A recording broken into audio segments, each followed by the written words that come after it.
Hello दोस्तों। मुझे उम्मीद है कि आप सभी अच्छे होंगे। दोस्तों, अब हम एनालिसिस करेंगे बैंक निफ्टी का। यहाँ पे आपको 15 मिनट का टाइम फ्रेम दिखाई दे रहा है। यहाँ पे आज हमें बहुत कुछ इंटरेस्टिंग चीजें नजर आ रही है। कल आपको एक इंपॉर्टेंट जो सपोर्ट जोन बताया गया था, हमने बताया था कि 27 को भी मार्केट यहाँ पे सपोर्ट लेता हुआ दिखाई दिया। आप यहाँ पे देखेंगे 31 को भी मार्केट ने इसी जोन में सपोर्ट लिया था। 1 जून की बात करेंगे तो 1 जून को भी मार्केट इसी जोन में सपोर्ट लेके आपको एक ऊपर की तरफ मोमेंटम दिखाया। और फिर से मार्केट जब वापस आया, जो गिरावट आई, मार्केट ने फिर से इसी जोन में सपोर्ट किया। तो ये सपोर्ट जोन हमारे लिए काफी ज्यादा इंपॉर्टेंट हो जाता है, इस पे नजर रखनी। क्योंकि जब जब मार्केट इस जोन में आ रहा है, हमें अच्छा खासा एक रिवर्सल मार्केट में देखने को मिल रहा है। सिर्फ इतना ही नहीं, आप इस ट्रेंड लाइन को भी देखो। ये ट्रेंड लाइन भी उतने ही दिनों से लगभग मार्केट की रेस्पेक्ट कर रही है। यहाँ पे आप देखेंगे, यहाँ पे हमें रेजिस्टेंस देखने को मिला। एंड 30 को देखा आपने, 31 को देखा, 31 को भी इसने रेजिस्टेंस की तरह काम किया। 1 जून को यानी कि आज के दिन भी देखा आपने, इसने रेजिस्टेंस की तरह आपको यहाँ पे काम किया। अब ध्यान देने वाली बात क्या है, ये मिल रहा है आपको ब्रेकआउट। अब क्या इसका मतलब ये हो गया कि मार्केट इस रेंज से बाहर निकल चुका? क्योंकि अगर आप इसे आगे एक्सटेंड करेंगे, अगर आप इसे आगे एक्सटेंड करते हैं, साथ ही साथ इसे भी आप आगे एक्सटेंड करते हैं, तो आपको ध्यान से दिखाई देगा ये हमारा एक पैटर्न है। मैंने आपको 4 पैटर्न्स बताए हुए हैं। ट्रायंगल वाले पैटर्न, और ये ट्रेंड लाइन से मिलकर बने हुए पैटर्न, और पैरेलल लाइन से मिलकर बने हुए पैटर्न। तो यहाँ पे ये वाला पैटर्न आपको यहाँ पे दिखाई दे रहा है। यहाँ पे ऊपर आप देख सकते हैं, ऊपर आपको रेजिस्टेंस देखने को मिल रही है, नीचे आपको सपोर्ट देखने को मिल रही है। साथ ही साथ ये नैरो भी होता जा रहा है। तो जितना नैरो होता जाएगा, उतने ही ज्यादा ब्रेकआउट या ब्रेकडाउन मिलने के चांसेस हमारे बढ़ते जाएंगे। अब इसके साथ डीलिंग कैसे करनी है, उसे ध्यान से समझो। अब काफी लोग ये भी सोचेंगे कि इसका तो हमें ब्रेकआउट मिल चुका, अब इसमें डीलिंग का सवाल ही नहीं उठता है कि यहाँ पे सीधे सीधे बाइंग अपॉर्चुनिटी मिलेगी। लेकिन हमेशा मैं आपको कहता हूँ कि मार्केट आपको धोखा देने की कोशिश करेगा। भले ही ब्रेकआउट मिल गया हो, लेकिन हमें क्या देखना होता है, ऊपर प्राइस सस्टेन होता है कि नहीं, सेलर्स कहाँ पे आ गए, इंपॉर्टेंट रेजिस्टेंस हमें कहाँ पे दिखाई दे रही है। कि मान लो यहाँ पे एक इंपॉर्टेंट रेजिस्टेंस था, मार्केट यहाँ से रिवर्सल हो जाए, फिर वापस से हमारे इसी डायरेक्शन में आ जाए, तो हमें उन सारी चीजों का भी ध्यान रखना होता है। तो आपको ध्यान क्या रखना है, कल ट्रेड करते समय आपको ध्यान में ये रखना है, अगर मार्केट ने यही रेंज फॉलो की, तो आपको ट्रेडिंग नहीं करनी है, आपको ट्रेडिंग को अवॉइड करना है। फिर से मैं कह रहा हूं, आपको इस ट्रेंड लाइन को आगे एक्सटेंड करना है, और जो नीचे सपोर्ट जोन बनाया गया है, इसे भी आपको आगे एक्सटेंड करना है। अगर मार्केट इसी रेंज में गया, इसी रेंज को मार्केट ने फॉलो किया, यानी कि और ज्यादा नैरो होता गया, यानी कि सीधे शब्दों में कही तो आपको साइडवेज मोमेंटम मार्केट में देखने को मिले। इस स्थिति में आप ट्रेडिंग नहीं करें। साथ के साथ एक और ध्यान रहे, जैसे आपको यहाँ पे ब्रेकआउट देखने को मिल रहा है, हो सकता है यहाँ पे भी मिले, यहाँ पे भी मिले। अगर थोड़ा बहुत ऊपर मार्केट निकलता है, फिर नीचे निकलता है, तब भी आपको ट्रेडिंग को अवॉइड करना है, क्योंकि आप इसे एज ए रजिस्टेंस ही मान के चलेंगे और इसे एज ए सपोर्ट ही मान के चलेंगे, अगर थोड़ा बहुत भी मार्केट बाहर निकलता है। तो इस चीज का आपको खासकर ध्यान रखना है।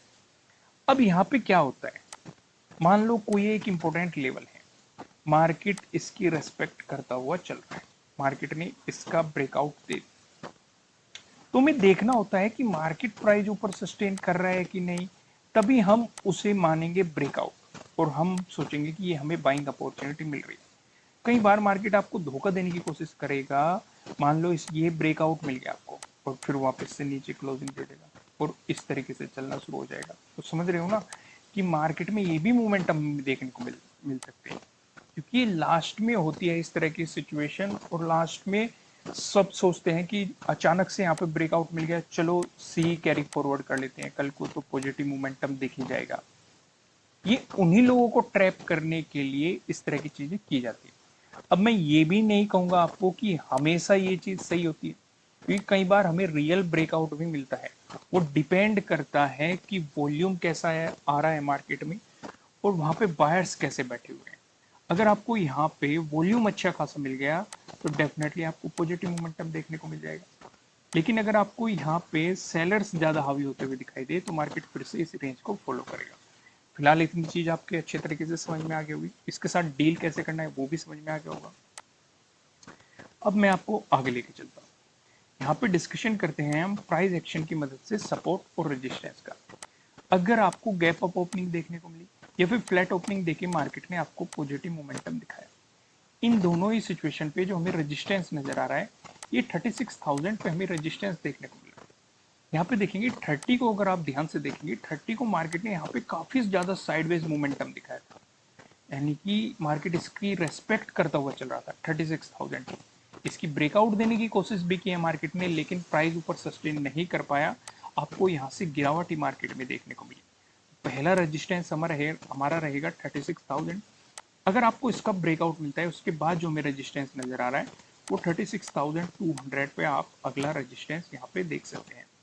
वहीं पे बात करें, अगर आपको गैप डाउन ओपनिंग देखने को मिल गई या फिर फ्लैट ओपनिंग देके मार्केट ने आपको नेगेटिव मोमेंटम दिखाया, इन दोनों ही सिचुएशन पे जो हमें सपोर्ट नजर आ रहा है, ये 35,400 पे आप देखेंगे सपोर्ट दिखाई दे रहा है। यहाँ पे 27 को भी मार्केट ने सपोर्ट दिखा के इसकी रेस्पेक्ट की है।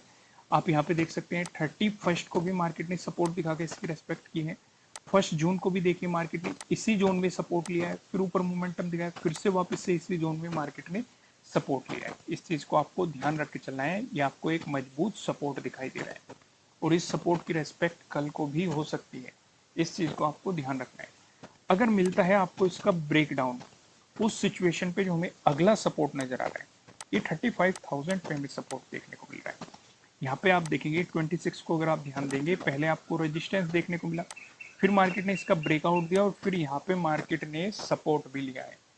फिर मार्केट ने आपको यहाँ पे सपोर्ट भी देखने को मिला है। ये पहले रेजिस्टेंस दिखाया, फिर आपको यहाँ पे सपोर्ट दिखाया। इस चीज का आपको ध्यान रख के चलना है।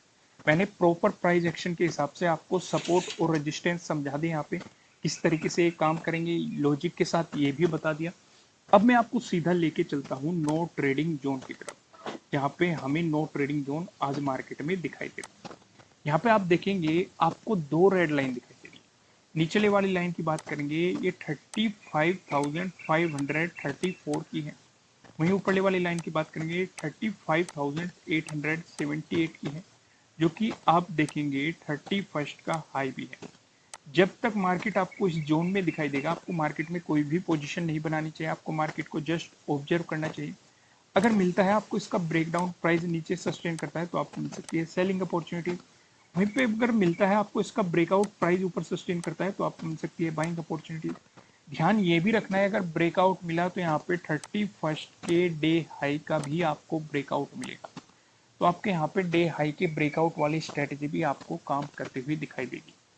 अब ऊपर की तरफ हमारे क्या लेवल होने वाले हैं, नीचे की तरफ क्या लेवल होने वाले हैं, इनका डिस्कशन करेंगे हम पिवट पॉइंट की मदद। यहाँ पे देखेंगे, अगर बैंक निफ्टी में आपको एक पॉजिटिव मोमेंटम देखने को मिला, उस स्थिति में जो हमें पहला रेजिस्टेंस नजर आ रहा है, ये 35,918 पे दिखाई दे रहा है। अगर मार्केट ने इसका ब्रेकआउट दिया, जो हमें दूसरा रेजिस्टेंस दिखाई दे रहा है, ये 36,145 पे आपको दिखाई दे रहा है। अगर आपको इसका भी ब्रेकआउट मिला, जो हमें तीसरा रेजिस्टेंस दिखाई दे रहा है। तीसरा रेजिस्टेंस बताने से पहले मैं आपको बता दूं, किसी भी तरह का ना तो कोई बाय रिकमेंडेशन है, ना ही कोई सेलिंग रिकमेंडेशन है। ये जस्ट एजुकेशनल पर्पज से बनाई गई एनालिसिस वीडियो है। इन्वेस्ट करने से पहले आपको अपनी रिसर्च करनी है, अपने इन्वेस्टर की सलाह लेनी है, क्योंकि प्रॉफिट भी आपका होने वाला है, लॉस की जिम्मेदारी भी आपको अपने आप लेनी है। तो यहाँ पे हमें तीसरा रेजिस्टेंस नजर आ रहा है, ये 36,306 पे आपको तीसरा रेजिस्टेंस यहाँ पे दिखाई दे रहा है।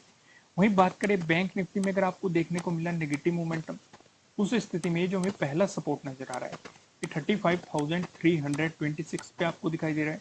अगर मार्केट ने इसका ब्रेकडाउन दिया, जो हमें दूसरा सपोर्ट दिखाई दे रहा है, ये 35,188 पे आपको दिखाई दे रहा है। अगर मार्केट ने इसका भी ब्रेकडाउन दिया, जो हमें तीसरा सपोर्ट दिखाई दे रहा है, ये 34,961 पे आपको तीसरा सपोर्ट यहाँ पे दिखाई दे रहा है।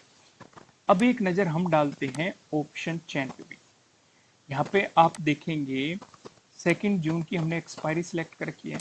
कॉल की साइड हम देखने वाले हैं रेजिस्टेंस को, पुट की साइड हम देखने वाले हैं सपोर्ट को। रेजिस्टेंस की बात करेंगे तो 36,000 पे आप देख सकते हैं एक रेजिस्टेंस दिखाई दे रहा है, जहाँ पे आप देखेंगे 31.8 लाख का आपको यहाँ पे ओपन इंटरेस्ट दिखाई दे रहा है। अगर मार्केट ने इसका ब्रेकआउट दिया, फिर आप देखेंगे 36,200 पे, जहाँ पे आपको 19.2 लाख का आपको यहाँ पे ओपन इंटरेस्ट दिखाई दे रहा है। वहीं बात करें सपोर्ट की तो 35,500 पे आप देखेंगे 22.9 लाख का आपको यहाँ पे ओपन इंटरेस्ट दिखाई दे रहा है। अगर मार्केट ने इसका ब्रेकडाउन दिया, फिर जो हमें सपोर्ट दिखाई दे रहा है 35,000 पे दिखाई दे रहा है, जो कि आपके साथ डिस्कस किया गया है, जहाँ पे आप देखेंगे 24.1 लाख का आपको यहाँ पे ओपन इंटरेस्ट दिखाई दे रहा है। दोस्तों हमारे दूसरे चैनल पे जो नई सीरीज हमने शुरू की थी चार्ट पैटर्न से रिलेटेड, इससे पहले हमने कैंडलस्टिक पैटर्न आपको बताया था, जिसमें हमने 13 एपिसोड आपको प्रोवाइड किए थे। अब यहाँ पे चार्ट पैटर्न की सीरीज चल रही है, जिसपे हम आपको सेकंड एपिसोड प्रोवाइड करा चुके हैं, जो कि आज ही किया गया है, जो कि है inverted head and shoulder chart pattern. अगर आपने नहीं देखा तो आप चैनल पे जाइए, चैनल का लिंक आपको नीचे डिस्क्रिप्शन में मिल जाएगा, वहां पे जाइए और इसे डिटेल में समझिए। साथ ही साथ अगर आपने head and shoulder chart pattern को नहीं देखा तो उसे भी आप जाके देख सकते हैं, वहीं पे आपको ये वीडियो भी मिल जाएगी। ठीक है दोस्तों, इस वीडियो को लाइक कीजिएगा, चैनल को सब्सक्राइब कीजिएगा, कमेंट कीजिएगा, साथ ही साथ बेल आइकन भी प्रेस कीजिएगा। ठीक है दोस्तों, फिर मिलेंगे किसी नेक्स्ट वीडियो में किसी अच्छे कंटेंट के साथ। Thank you.